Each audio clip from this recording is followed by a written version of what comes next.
Which role can schools play in the promotion and preservation of indigenous heritage?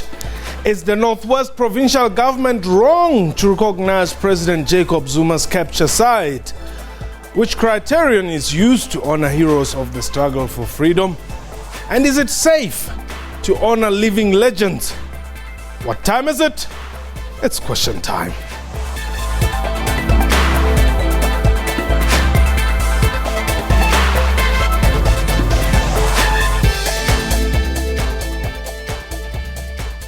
Hello and welcome to the show. My name is Mpho Tsedu. The honoring of heroes in the country continues to elicit much debate. Equally, the recent announcement by the Northwest government of its plans to erect a statue where President Jacob Zuma and more than 40 of his comrades were captured has been received with mixed reactions. A 6-meter-high bronze structure is earmarked for the small town of Groot Marico, a few kilometers outside Zeerust. In 2015, the country experienced widespread protests and the defacing of several Apartheid-era statues, spearheaded by what became popularly known as the Rhodes Must Fall movement. We are live, and therefore you can call us and air your views. The numbers to dial 089-1104-210 or tweet us your comments. Our Twitter handle is @QuestionTime24. My guest today, Advocate Sonabile Mangotwa, is the Chief Executive Officer of the National Heritage Council. Let me welcome you to the show. Thanks for having me, Mpho, and to your viewers. Well, let's start with one of the burning topics in as far as heritage matters are concerned. The statue which is to be erected at the site of President Jacob Zuma's capture, when him and his other comrades were en route to exile, it has caused quite a lot of uproar. Some saying no, some are saying yes. What is the criteria that is used in South Africa to honor either, locations or individuals? Mpho, first of all, heritage is a shared competence, meaning that provincial governments, local governments, and as well as national governments, or individuals or private, companies can, erect monuments, provided, of course, they follow certain protocols. If it is a declared site, or if it is a public land. But I must also mention that there's a difference between living a legend and as well as living heritage. I'll explain myself what I mean with that. For instance, the capture site of Nelson Mandela, that was actually recognized in Howick. There, the recognition was the site itself, that it doesn't become less significant because somebody is still alive. But when it comes to an individual, actually, it's a norm that is discouraged actually to honor, people who are still alive. But the site itself, it doesn't become less important. That hence I'm making an example about, for instance, sites like the capture site in Howick, yes, Smith, and as well as the Bishop's Court, where President Mandela addressed after his release from Robben Island. So that's generally what, the defining line actually here. So in Groot Marico, what is happening? Are they honoring President Jacob Zuma? Are they honoring, they are recognizing the site at which he was captured?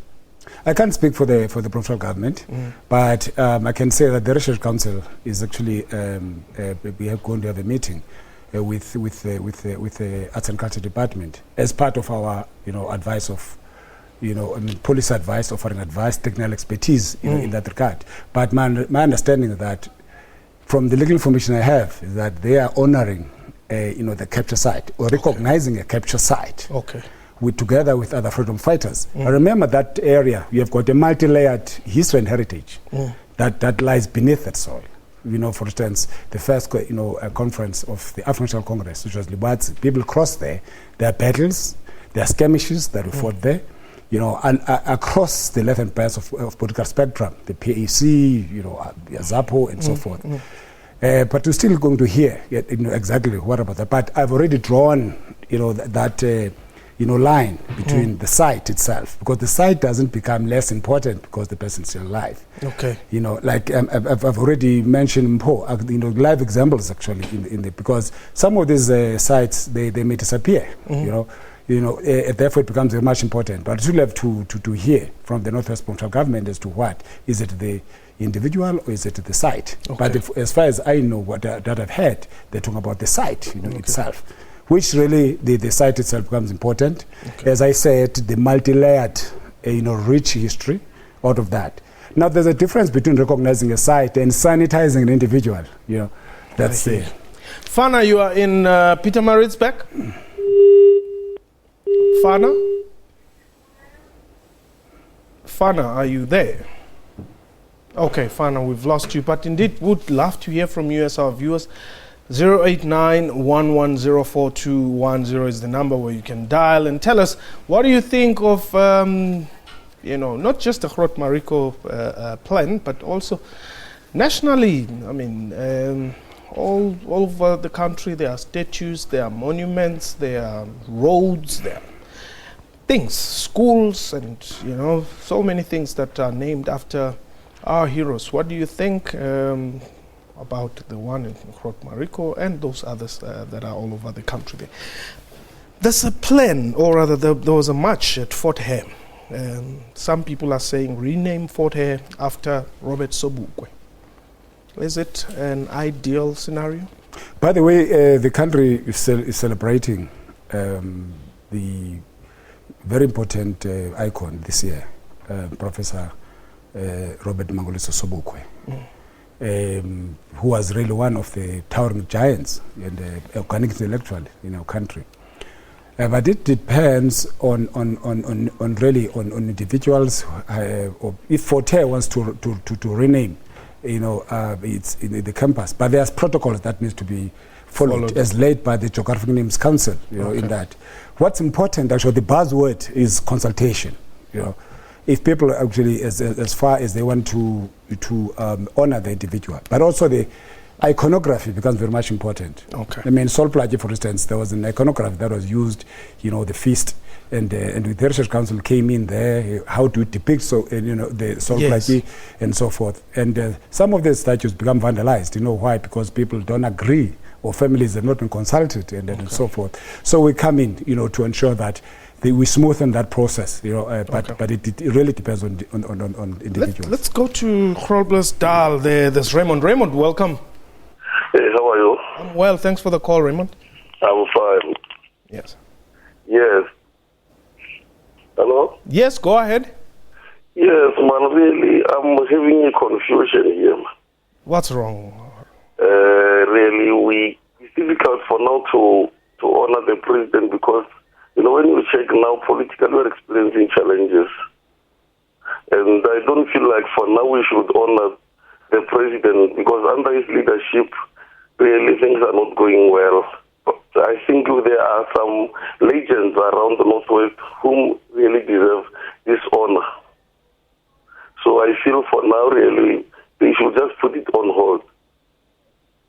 Well, are you against them honoring the president or recognizing the site where he was captured?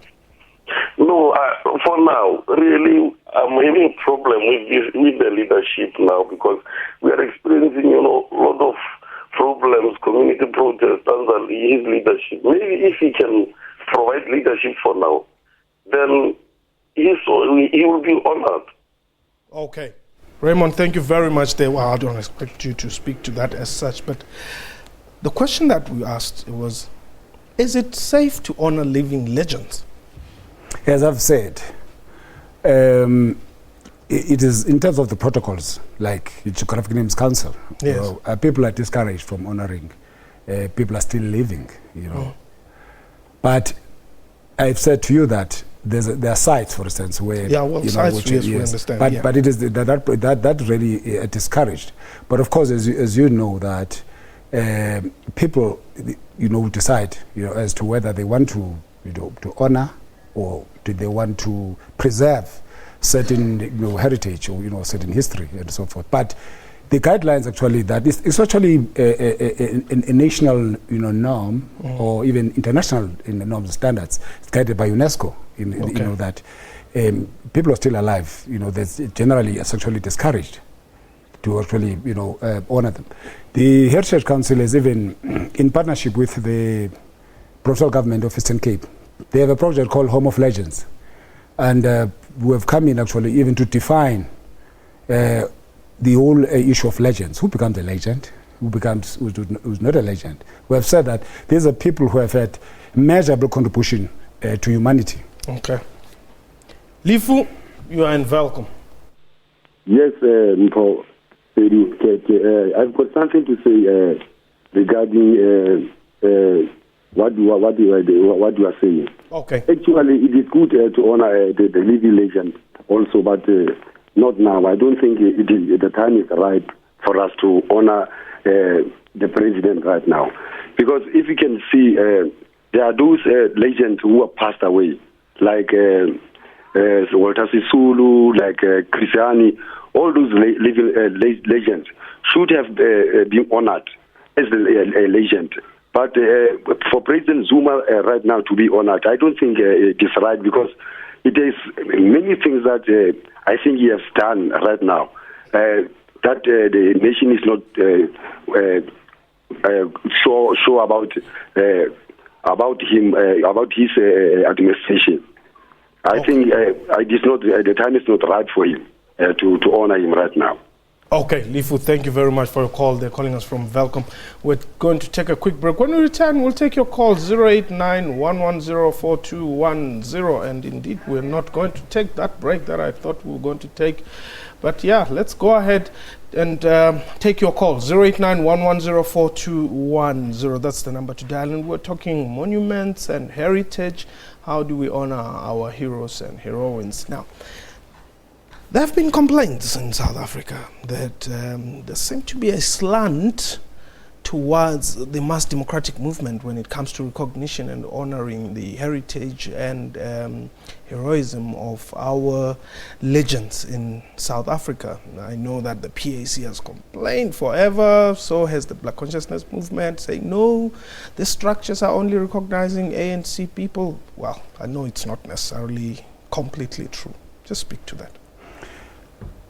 I think I will understand those particular concerns, because heritage itself is a contested terrain. It becomes emotional in that regard. But the Heritage Council, has ensured that we invoke a principle of non-sectarianism. For instance, we publish projects. We have honored, for instance, a number of, true documentaries. The term that we use is memorialization of this. How do you memorialize legacies of icons? It can be either through documentaries, can be either to monuments, writing books, manuscripts, and so forth. For instance, Chief David Stearman, the Khoisan leader, who now plans are made to actually repatriate him. Makanda, Ngele, cannot say these people which political ideology they actually belonged, but they actually being honored. So the issue then is that how do we honor heroes and our heroines in such a way that they memorialize their legacies? There's a difference between history, of course, and we say heritage. In history we capture everything. History must be captured. But of course, out of this history, what is it that we can take to inspire the current and future generations? We spoke of Mendi, for instance, and even there, there's a book that the Heritage Council is going to issue out for public discourse about Mendi, because some of these actually are written from a particular perspective. So the battle is on to actually capture our heritage. Mala in Beggarsford, Dame. Mpo, how are you and your colleague there? We are well, thanks for the call. And your visitor there. Mpo, I want to highlight some of the things. Okay. One, I think it is very much imperative to honor people when there are no more. Then the second one is that idea of honoring the President Jacob Zuma. I don't think it's a good idea, because now if ever you can check in his leadership, there is no anything you can point out. Here things are going well. Like there are many things, as they used to say, there is a hanging cloud. So you can see that they must we advise that they forget everything and wait for him. Maybe after his term is when they can think about that. But for now, we are struggling of many things.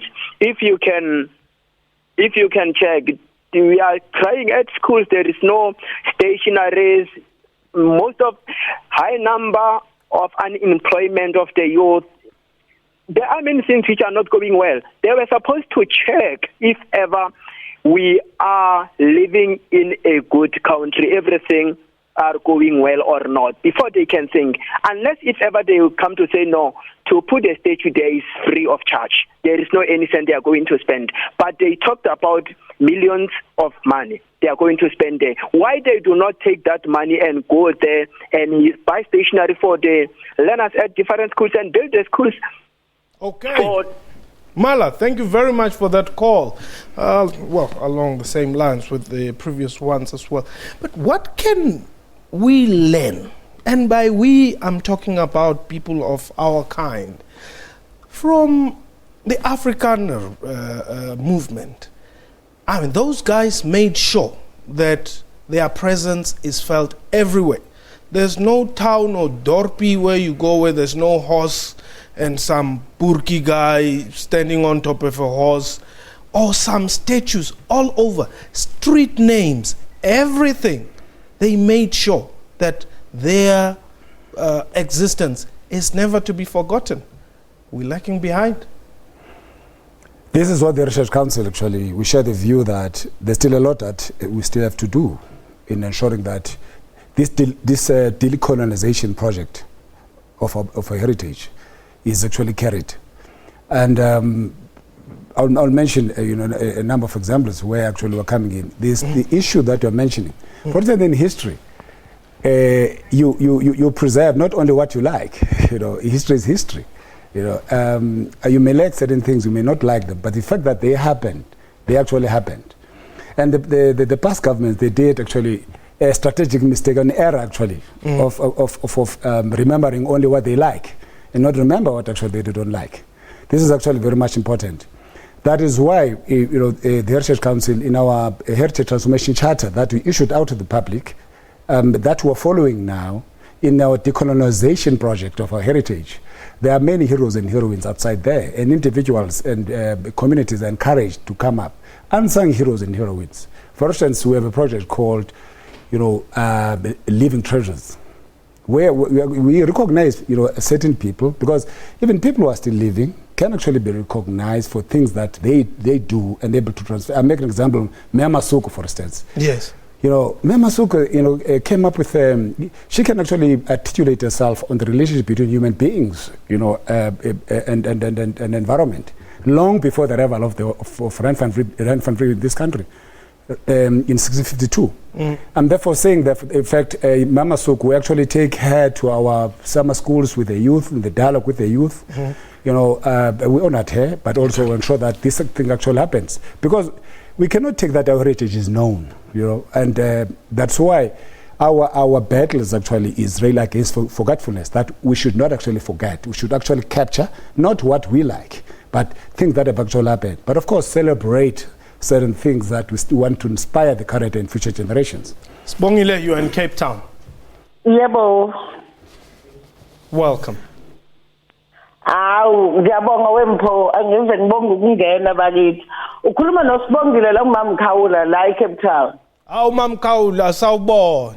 Yebo. Cha nami ngitheke ngifike elijikayo. Akuve kungiphatha kambi le ndaba ukuthi abantu balapha eNorth West abanamanzi. Abanalutho, bayadilikelwa izindlu ngenxa yezimayini abangabhenefithi kuzona.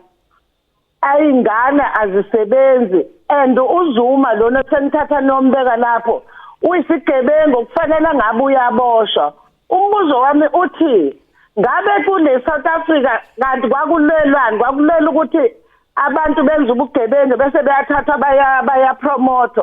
Mina ngisibona maningi abantu abebengafakwa.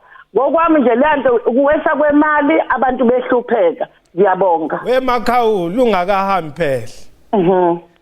Why isho yini kodwa le ndaba le parliament la usebenza khona ukuthi ngempela thina siyu le nhlangano uyiyona asithandi neze lento ukuthi kuhlonishwe le ndawo la kuthiwa khona umongameli waboshwa khona.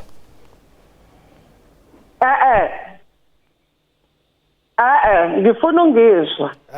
Inkinga yami ithi mangabe ngempela bese kufanele ngabe kuhlonishwa omunye wamaqhawe baningi bebengahlonishwa nothi lo okuyimanje ingane zethu azikwazi ukufunda ngenxa ukuthi imali asinazo. Masikhuluma ngemfundo yamahala akayivumi, sikhuluma ngemhlaba ayikho kuyimanje lapha eNorthwest abantu bakhona bahlala kabuhlungu kodwa kule ndawo kunemali zonke. Uzuma nje lasasteshula sakasifuneki ngokwami ufuna sisiphulo sotshingwa ngeke abantu belambile uthatha ugodo kasemende yonikeza abantu bendawo nginjalo nje Mpho. Awu ngikuzwile kodwa weMakhawuli kuyimanje kunamakhesi amaningi kabi lapha kufana ngathi abantu bakulanda abanamanzi inhlobo bona naleyo leadership yalapho idlala khona ukukhohlakala kusho ukuthi nayo ikhohlakala isihlangene nayo isigebengu lesi asesifunde sithombe sesigebengu asiphume lapho.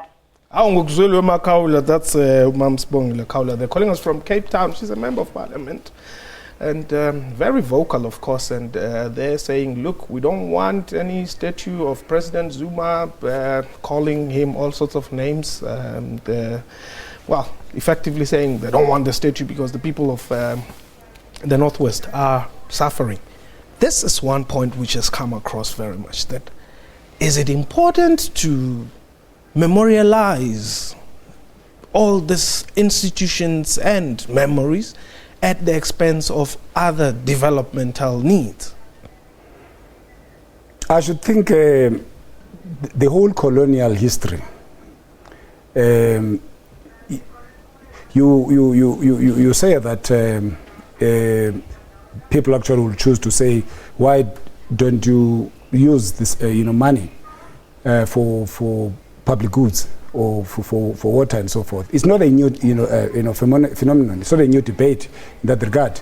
Okay. The whole issue of street names and that has been actually subjected to that. Okay. But our history cannot actually, we cannot reverse or transform or redress colonial history. Okay. Precious because you still have other pressing needs. Hold it there. Let me quickly take Walazo in Katlehong very, very briefly. Yes, how are you? I'm well, briefly. Yes, I've got a problem of this selective heritage site. So when is the Mangoja intending to erect Sobukwe and others who don't belong to the ANC? Okay. I just want to check that because they are very, very much selective when it comes to that. Well, it's a question that I tried to pose earlier. If you go to Half Reddit, you'll see that there's certain work that's been done on Professor Mangaliso Sobukwe. There's even some funds that were actually dedicated to that. And I would then say that, in fact, even as part of the statutes and and monuments. But as I said to you earlier on, that heritage is a contested terrain. People will always raise concerns. Okay. Now, if you go to Zimbabwe, in each and every building, there's a picture of Gambaguru Zimbabwe, Robert Gabriel Mugabe, everywhere. And it's normal. Why don't we have the same here in South Africa? I should think in our heritage protocols in South Africa, South Africa is a constitutional state, and also the whole laws that actually govern as to how to erect statues and monuments is guided actually by certain frameworks. Okay. There's consultation. You know that dictators, they actually decided what is it that they want to memorialize. Even no consultation with the people. Are you saying President Mugabe is a dictator? Dictatorship actually in all over the world. That's actually if you decree or don't even decree that certain things must be done. Batista, for instance, and then many the dictators, there was no consultation whatsoever. Okay. And I should think that the issue of Northwest, the fact that people have raised their views, is part of that consultation, which I think will spark debate. Bam, let me thank you very much for your time. Thanks so much. All right. Thanks. And that was question time for today. A big thank you to my guest and to you for watching the show. From me and the entire crew, Mudumata Wasion, Alietze Hand, Leibe Khot.